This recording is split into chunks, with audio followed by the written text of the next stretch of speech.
Hey everyone, and welcome back to a brand new show with myself and Fionn. yes, there we go. Right, Fionn, let's get straight into it because we do ramble on quite a lot, don't we? So we're going to get into the main context of it.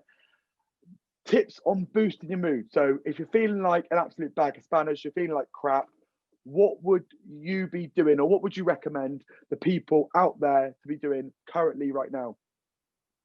And how would you go about it, for example? So you've got all these people that are low in energy, they're low in mood, they're waking up and they're thinking, what is the point, right? What tips would you give them in terms of, turning that frown upside down? Um, I I think it's really important for myself, and I hope for other people. Some people might already do it, and some people might try it, and it might work for them. I think it's really important to kind of keep your if you're young and you have your bedroom, to keep your or even if you're a bit older and you're in the house, keeping your area nice and arranged. So on the right, I've got my books all kind of stacked up.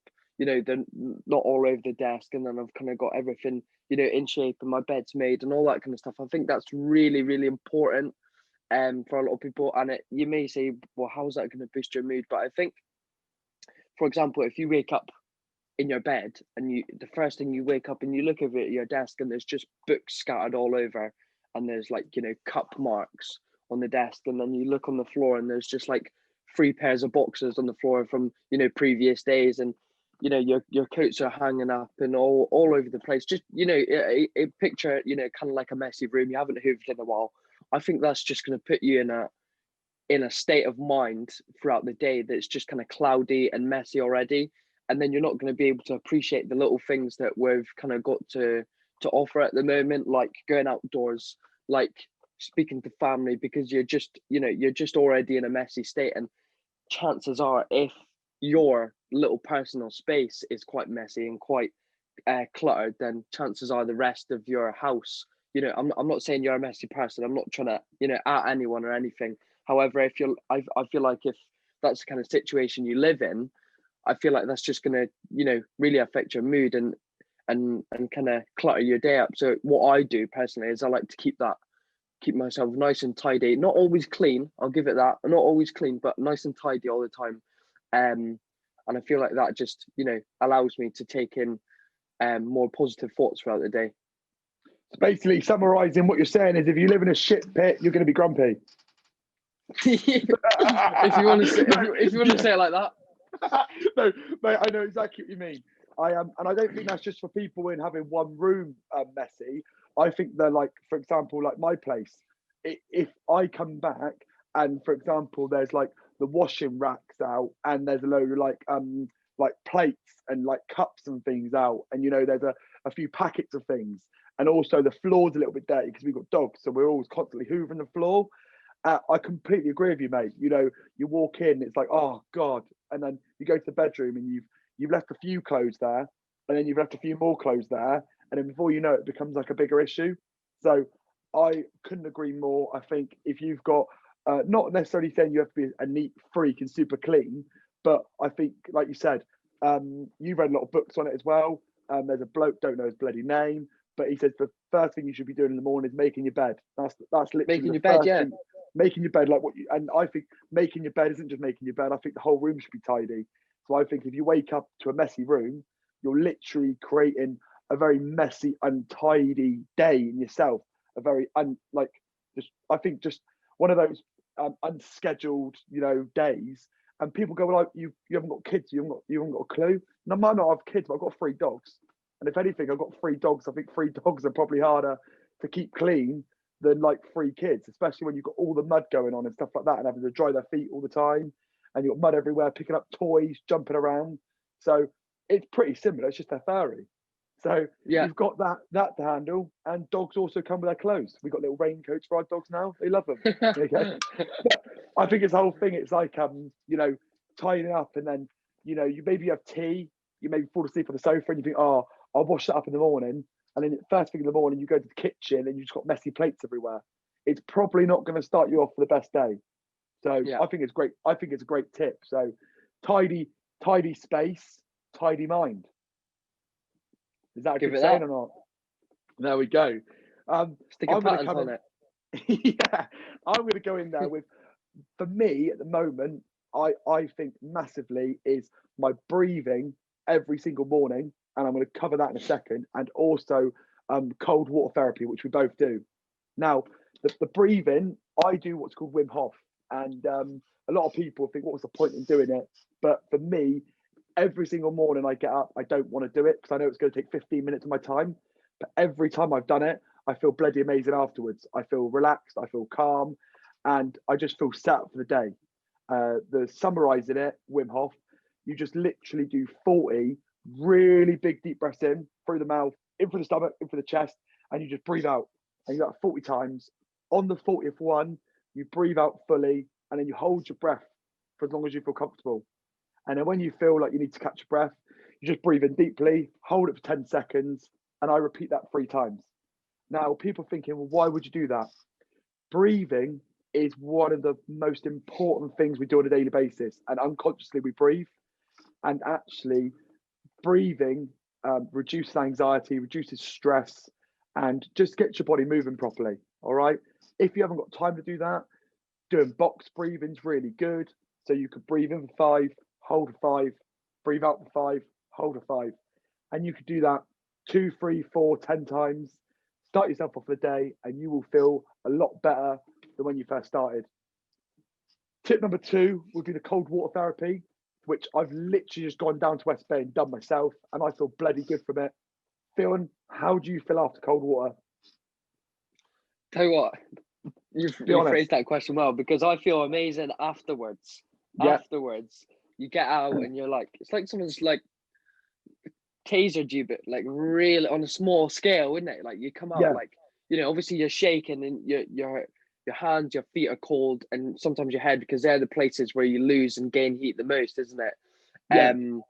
And the rest of your body, it's just, I already now, like I'm not even in there. I'm just remembering about the times that I've been in the sea. You kind of just get a rush, don't you? And it's amazing. It is, because for number one, when you're driving down there, or if you're going to go, or walking down wherever you live, on the journey down, to go into the sea, or into a pool or whatever it is of freezing cold water, you've got the adrenaline running, you've got the nerves, which I think is amazing to kind of have, because in the morning it's good to put yourself in that situation, isn't it? Because it's it's already a challenge that you're putting yourself through, and then you obviously get in. That's the part that I don't personally really like. It's the getting in, whether it's either jumping in or kind of getting in to swim, because that is obviously the most cold part. But when you get out, it's feeling like no other. It genuinely is. I think you've got to try and now at the moment try and do all these things to try and make yourself, boost your energy and boost your mood. And like right now I'm sat here, and like my body still feels like it's tingling a bit. It doesn't feel like cold. I'm not like this, but it just feels alive. And when I jumped in, I was driving down exactly the same thing. It takes me 7 minutes to drive down. I was driving down and I was thinking to myself, oh, what the hell am I doing this for? And then I was listening to the radio, and like when I got out, it was windy, it's wet. Then I literally thought, oh, stop being a baby. Just jump in, because the longer you think about it, the worse it's going to be. Timer 3 minutes, jumped in. I jump in fine. Mine's more like the midway point. I'm thinking, bloody hell, is it going to end? And then when you get out, like you said, you dry off, and then straight away you just feel this instant like rush of blood that goes through your body. The rush, yeah. Yeah. Now, people out there that don't want to do sea swimming because it's really rough and it's dangerous, I completely get that. I jump in the harbour. I hope the harbour master's not watching right now, because I'm probably not allowed to do that. However, cold showers are really, really good to start with. That's a great starting point. So start off today with a warm shower, and then afterwards, just do 15 minutes of cold. 15 seconds, sorry. 15 seconds. 15 minutes. 15 seconds of cold. And then what you want to do is just gradually increase it. And you want to try and aim to build up to 2 to 3 minutes of cold water showers. Once you master that, then you could move on to into the sea, if the where you live is safe. If it's got quite a big undercurrent where we live, I nearly got dragged out once, looked like a bit of a wally. So it put me off a little bit. So I always make sure it's nice and safe, or I jump in the harbour bit. Again, I'm not even sure if you're allowed to do that again, but hey-oh. I think because we're not jumping off the pier, we're all right. I think when we're going, good stuff. I don't know, potentially. Hey, anyway, my mental health and physical health is more important. That's what I'm saying. Exactly. At the moment. Then what the harbour master says. Yeah. So I'm in. Now, that's my two things. So, for example, summarize breathing, cold water therapy. If you want to do it as a more bog standard beginner's approach, box breathing to start off with, and just finish your shower 15 seconds and gradually increase it. We also recommend, me and Fionn were just talking before we get into too much detail, get yourself a list, right? Write the list down of things that make you feel good, because if you can put that on your fridge when you aren't feeling good, and we all get days where we're not feeling good, it frustrates the hell out of me that people don't admit that they're not feeling good. You know, you talk to these certain people and they're like, feel fine. Yeah, feel great. You know, oh yeah, COVID, I tell you what, best thing ever happened to me. Because you know what? I'm stronger than ever before. You know, it's crap, okay? You're literally talking to Pinocchio. And if someone said they haven't struggled during COVID or felt their mood being affected during COVID, they're lying. I don't care who they are. No one is bulletproof unless they're a narcissist and they have no emotion. Then they probably didn't feel anything over COVID. But be completely honest. If your friend or your a business partner or someone's telling you they didn't struggle at all and actually really enjoy this period, then they're either really sad or they have no emotion, because it is a tough time for everyone. Some people struggle more than others. But if you've got a list of go-to good feeling things, which we're listing right now, then when you don't feel good, take a little break from work. Unless you're Fionn, you're not allowed to take a break from work. You have to work. Yeah, and I'm a slave. I'm actually chained up to my desk right now. he's in my spare room. Yeah. Please give me the key, boss. But sure. So you got your keeping your stuff tidy, right? We've done cold water. We've done breathing techniques for like stress and anxiety. What would be your next thing? So there's two topics. Obviously, there's this little side topic, because I was going to say, you're saying, I saw this little post yesterday, and you're talking about writing down things that make you feel good. But this post was basically saying, if you're feeling in a crap situation and you're feeling a bit down, actually what you should do, and I haven't tried it yet because I only saw it yesterday, is write down why things are so bad right now. So you kind of say to yourself, you get yourself a pen and a paper, and because you're feeling down, you kind of say to yourself, well, what is so rubbish in my life? What's so crap?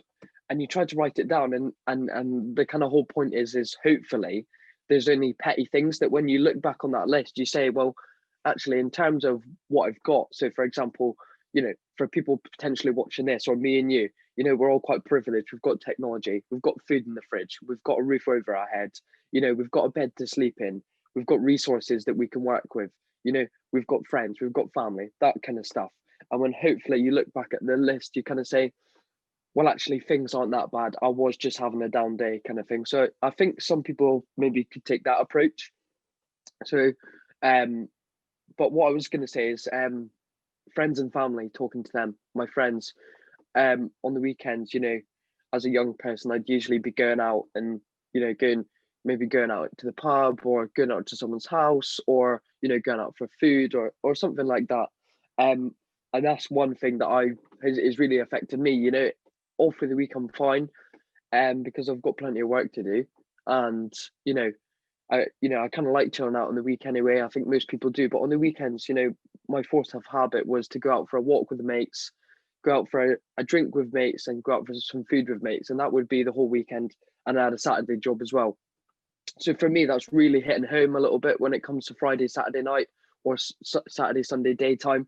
So I think staying connected now is more important than ever. And obviously we've got things like Zoom, FaceTime, calling. So I called my friends on Friday night. There was 8 of us on the call. It was quite nice. I was just saying before that my Wi-Fi was terrible, but you know, you've got to make do, don't you? And that really, on Saturday, I kind of woke up and I thought, you know, that's kind of made my weekend a little bit complete, because that's what I'm used to doing.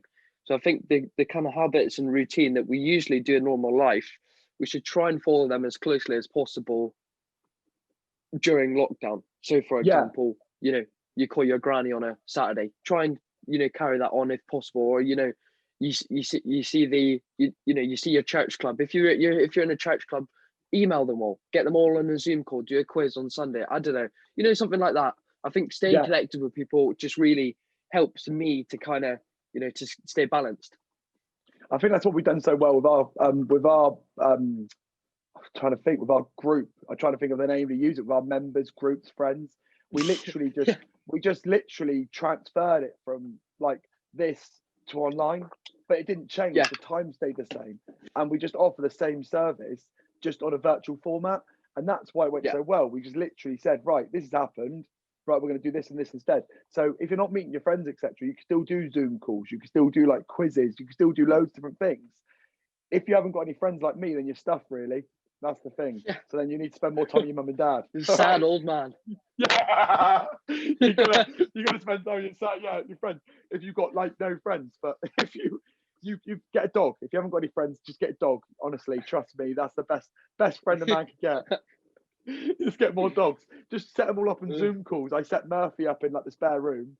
Then I set Missy up in the bathroom. I set Joey up in the bedroom. Yeah, and I sit. You dress them up all in their raincoats, do you? yeah, that's how it goes down. That's my Saturday night.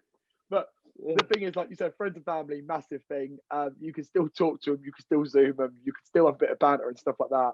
I mean, don't start getting distant and start pulling yourself away from things, because it may feel like sometimes you don't want to chat and you don't want to engage, but you've got to keep yourself in that zone of chatting, interacting, seeing how people going, and do a little rule. I have a little rule. I mean, I think me and Fionn have the same rule.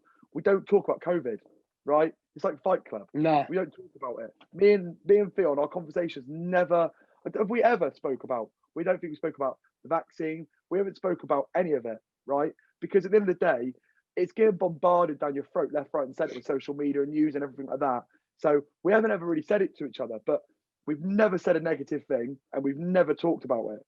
So I'm not saying you should like bury your head in the sand and hide from it, because it's about, but you get all this mumbo jumbo and all this absolute rubbish and people want to talk about it all the time. But it's a bit like when you've got a personal issue. If you can understand it, right? So I had a bit of anxiety over Christmas. Don't know why. Didn't just before Christmas, I think work get like building up. Christmas time was supposed to be a nice time. It wasn't the same as what it used to be. So I found it a bit harder just before Christmas. If I kept talking about all the time and kept on about and on about and on about it, instead what you should be doing is thinking, right, I'm maybe not feeling 100% right now. I understand that, but what can I do to make myself feel better? And that's what I did, didn't I, Fionn? Whereas you said, for example, after Christmas, you found it a little bit tougher, didn't you, get back in? And again, exercise, walking, all these things that make you feel good, it won't last forever. But if you keep dwelling on it and you keep going over and over and over and over again and expecting sympathy, it's going to be very, very hard to make yourself feel good. So 100%, yeah. It's the difference between understanding what's happening right now and going on and on and on about like a stuck record. That is the big difference. So yes, you may not be feeling 100% great right now, but you need to ask yourself and sit in your chair, what are you doing to make yourself feel better? If you're literally doing nothing and you're not making your bed, you're not tidying your house, you're not going for outside walks, you're not doing breathing techniques, you're not reading books, you're sat watching ITV this morning from 8 o'clock in the morning up till 12 o'clock midday, that's probably why you're not feeling 100%. That's my rant, as I like to go on with one. So you've done with your journaling though. Journaling's a really good one for boosting your mood. Gratitude diary, for example. So you basically covered that, Fionn. You were just saying like, what have we got in this life? Bang, writing things down in the morning. So let's stop thinking about what we haven't got and let's start thinking about a bit more about what we have got. Because a lot of people right now which don't have a lot, and there's a lot of us that do have quite a lot. So let's just be mindful of actually what we have got. And if you wrote that down every single morning, you would then feel a lot better in your day because you'd appreciate actually more things. Yeah. And I think as well, I was out walking the dog yesterday. They are a man's best friend. I do enjoy going out walking the dog. I think that's another thing that helps with people. If you've got a furry friend, you get a cuddles and they're warm and stuff like that. I think that's quite nice. But I was out walking the dog yesterday and listening into a podcast, and they were basically saying with anything that you've got, so whether it be business, social stuff at home, even think tasks as little as doing the dishes. If you procrastinate, you're building up a guilty conscience in your head. So you're kind of always, you're shoving stuff to the back of your head, and there's only so much space that your head can hold of thoughts like that. And he was basically saying, you know, if you, for example, if you know you don't get a task done at work, and then you a friend texts you, and you look at the text but you're too busy and you can't text them back, so you'll do it later, and then you get home and the dishes aren't done, and then you go to bed and maybe you've you know, said something you know, rude to your partner. You've got all these things and they're all in there, and you're procrastinating from sorting them out because you're kind of shying away, and that guilty conscience can start to build up in your head. Even though you shouldn't feel guilty about not doing the dishes, that thought will be in there, and you'll kind of say to yourself, oh well, why didn't I do them? I should have just done them. And it will build up and build up, and it's like a snowball effect. You know, it'll start small with that thing at work, and then the texting a friend, it kind of gets bigger and bigger, and until it gets up to this thing, and you just get so stressed out. And I think when people have this, you know, really high stress level lifestyle, I think that's when they can resort to things like eating badly and not exercising and not looking after their personal health, you know, not like keeping their space tidy, you know, all the things we're talking about, not trying new things because they've got so much on already. So if you're thinking about trying to sea swim, or you're thinking about just trying to cold shower, or you're thinking about trying breathing, and you've got all these things going on already, that's the last thing you want to do, because you don't want to add another task to your list. So I think act now, stop procrastinating on whatever it is. And I think that's really important, to kind of clear yourself out. And if it's all in your head, write it down on a bit of paper, pen and paper. And just, if you don't want anyone to see it, store it away or put it up in plain sight so that people walk past it and you know they're going to see it. And then that makes you more motivated to do it. I don't know. But I think procrastination has been a massive game changer for me during this lockdown. You know, I think I kind of got most things in check. The first lockdown and the second lockdown, kind of let it slip a little bit over Christmas. We all do. No one's perfect. But this lockdown's been really, really good for me. And even just little tasks like doing the dishes, you know, finish dinner. Usually I'd go sit on the sofa, scroll through my phone for an hour, go to bed. Whereas now it's, no, get them done and you feel great. Feel great. Definitely, mate. I think another thing as well, you were saying like procrastination, I think that's it leads on to people saying they just don't have time. They're like, oh, it's all right for you, I don't have time. It literally, it frustrates the life out of me. Honestly, if someone wanted to really wind me up, they could say they don't have time to do something. And because I know for a fact, if I sat them down and I wrote a to-do list out and we wrote down, it was scheduled in from when you woke up to when you went to bed, there is always available time. And you know, I know that from, and you people could say that, and I know that from people who've got 4 kids and both partners have full-time jobs, and they've got 4 kids and they still find time. So if you've got someone who's got 4 kids and they've got 2 full-time jobs, and they still find time, then you can find time. And it's absolute rubbish, right? It's looking at your day, and you look at how much procrastination you do in your day and how much downtime you've got and how much you're just sitting on this, right, and scrolling. And it's like, people feel like exercise is a chore. It's like, oh, I can't work out, because basically that eats into my Netflix and chill time. But your Netflix and chill time is like 4 hours a day. But actually, the working out, the exercise, and the going for walks is an enjoyable thing to be doing. But you've got it in the wrong frame of mind. You're treating it like exercise is in it's a chore and it's something that's like a punishment. But actually, the reason it's a punishment is because you haven't found either the right coaches or the right style of training that suits you. Because actually the exercise shouldn't be a chore. For me, one of my favorite things is going to the gym with my mates, you know, and working out with mates. That's one of the things I love doing. Yeah. Second, before that, I love going for walks with my dogs and with Bex. So those 2 things I love doing. They're like my go-to things and making me feel good. So we've got it in there as well. So we've gone over keeping your environment tidy, cold water therapy. We've got breathing. We've got journaling, gratitude. We just spoke about. We've got outdoor exercise, walking. Yeah, we've got exercise itself. We've got checking in with friends and family. You know, there's like 8 things. Yeah, and then reading a book. 9 things makes you feel good. Number 10, watching your favorite TV program. If you love watching Friends, right, that always makes you feel good. Getting a coffee. So I've been working, my mind's gone completely like fuzz. I can't concentrate properly. I'm not feeling great. Nice coffee, sit down, watch an episode of Friends, just chill out, put your feet up.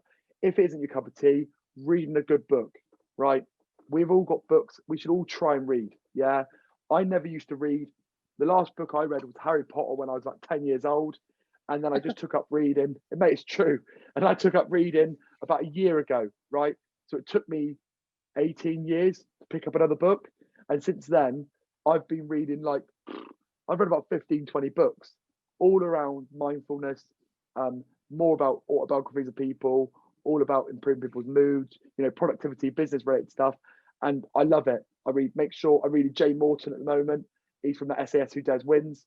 I'm 3/4 way for his book. Bloody love it. So we're all on there. We're all in it together. That is about 10 things that me and Fionn can suggest for you on boosting mood. And Fionn, there's probably about a load of other things, isn't there? Many others. Yeah. So that obviously leads on to, if you have listened to this and if you have enjoyed it and you have tried the things, then always give us a message, because we've always got banks on banks of, obviously Luke's got more experience, but the stuff that I pick up off of him and what he says, and obviously my own experiences as well.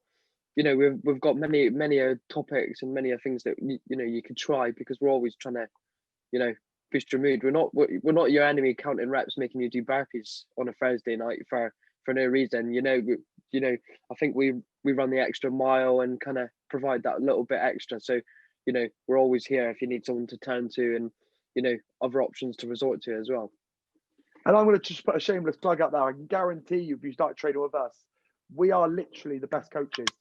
And I'm not even going to question that. That was a straight talk, and I looked the camera right in the eyes, because I can guarantee, in terms of energy, in terms of banter, and in terms of the plan itself, we bring it all. We bring it all to the table. Yeah.